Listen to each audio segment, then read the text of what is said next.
こんにちは、MD ジャックです。前回の動画、CCZ プルームのケーブルを BQEYG サマー付属の銀メッキケーブルに変えてみたところ、少し物足りないかなと思っていた広域がしっかり出るようになり、弱点かも、と思っていた部分が消えました。今表示しているピンクの波形が差分で、これはいつも表示している解像度ですが、さらに細かく表示したものがこれです。波形にも変化が出たので、気のせいではないようで、これぐらいはっきりしてくると、リケーブルも面白くなってきますね。さて今回はランコーアコースティックスのニューモデル 9.2mm ダイナミックドライバー搭載 RIE880 で15,000円前後で販売されています。ハイファイ号様からサンプルをいただいてのレビューです。そして何か思うところがあるらしく、前半のメインナビゲーターは彼女に任せます。ご挨拶が遅れました。あえです。今回もよろしくお願いします。前半は不慣れですが頑張ります。では早速。パッケージ内容はこんな感じになっています。ケースや変換ジャック、メンテブラシなど、この価格帯のパッケージ内容としては標準的ですね。イヤピがちょっと少なめかな。ケースは実用的でハートタイプなので、安心してカバンに入れておけます。6.35mm から 3.5mm への変換ジャックは意外とついていないので、ちょっと嬉しいです。気づいたこと。愛には少し大きめに感じるイヤーシェルで結構厚みがありますが、この樹脂素材がとても綺麗で陶器のようにも見えます。シェルの厚みの割に軽量なので、愛はそんなに気にせず装着できました。付属のイヤピはこんな感じで、軸が固めで長く、傘部分は柔らかめです。長めのノズルに軸の長いイヤピの組み合わせがちょっと気になります。フェイスパネルが手塗りだそうです。実際、ネットの写真と手持ちモデルのフェイスパネルの模様が違うのを見て、印象が結構変わるなぁと。ちょっと気になったこと。高性能な単結晶金メッキケーブルが不足していますが、愛は灰色なのがちょっと残念です。あと、固めて取り回しがしづらいなぁと思ったり、タッチノイズも出やすいですね。なので別のケーブルに変えてみようと思ったんですが、写真のように接続端子の先端が他メーカーの 0.782 ピンより細くなっていて、イヤホン側もこの部分が狭くなっているので、手持ちでちゃんとはまるものがありませんでした。リケーブルの際は注意が必要かと思いました。性能と取り回しの良さは別なのかな。装着感はミミーちゃんにお任せします。はい、オッケー。愛も言ってたけど、本体が軽いのがいいね。重さはプルームの半分だもんね。プルームと厚みを比べるとこんな感じで、ノズル先端まで入れると、880の方がちょっと長いよね。ミミーは軸の短めのイヤピも試してみたけど、やっぱ短い方がフィット感が上がったよ。あと、ケーブルが固めなので、装着するとき、なんか引っ張られるような感じがあったよ。黒い部分をドライヤーで温めて、形を自分用に整えた方がいいかもね。なるほど、さすがミミーちゃんね。ありがとね。頑張ってるね。かっこいいよ。じゃあね、バイバイ。ミミーちゃんは相変わらずの早口でしたが、さすが耳の妖精さん、いろいろわかっていますね。では、音質比較動画で今回は CCZ プルームとの比較です。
愛の波形分析コーナーなんですが、オリンピックの見過ぎで聞き込みができなかったのですみませんが、ジャックさんお願いします。おいおい、丸投げかよ。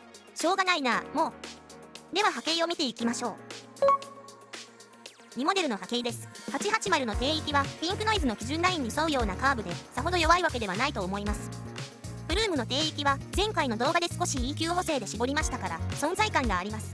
880の 1kHz までのカーブは低域から中低域まであっさりしており、プルームは 100Hz から 1kHz までが緩やかな減衰カーブなので低域から中低域の量感が目立ちます。中高域は一旦飛ばして高域です。880は 6kHz 付近でしっかり減衰し、8kHz 以降のピークはあまり高いレベルではありません。高域がマイルドなプルームと比較しても結構差があります。でも880は低域とのバランスを考慮するとこれでも問題ないように思えます。さて本題の中高域です。3kHz 付近をピークとした帯域が突出しており、ピーク部分に水平なラインが描けてしまいそうです。この帯域はそんなに強調しなくても人間は割と敏感に感知できる周波数帯ですし、楽器の音もこの帯域に集まりがちです。上記の通りドライバー特性や音量の広さ、低域とのバランスが絡み、この帯域が突出していてもあまり気にならないモデルもありますが、880はちょっと気になりました。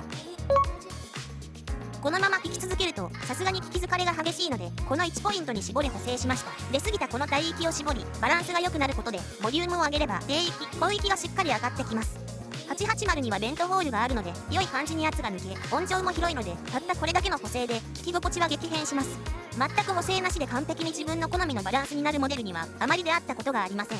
以前は好みの音質じゃないと聞かなくなってしまうだけでしたが、少しの補正で劇的に変化することを知ってからは EQ 補正は積極的に、補正ポイントと補正レベルは最小限にを心がけています。中高域に非常に特徴のあるモデルなので万人受けするタイプのモデルではないと思いますが、人によって聞こえ方は違うのでこういう特徴がドンピシャの方もいらっしゃると思います。私には中高域がきつかったので補正しましたが、補正後はもともと広かった音量が際立ってきたのと全体的に軽めの響きですが、補正後も元の特性が生きているので主にボーカル曲に合う印象です。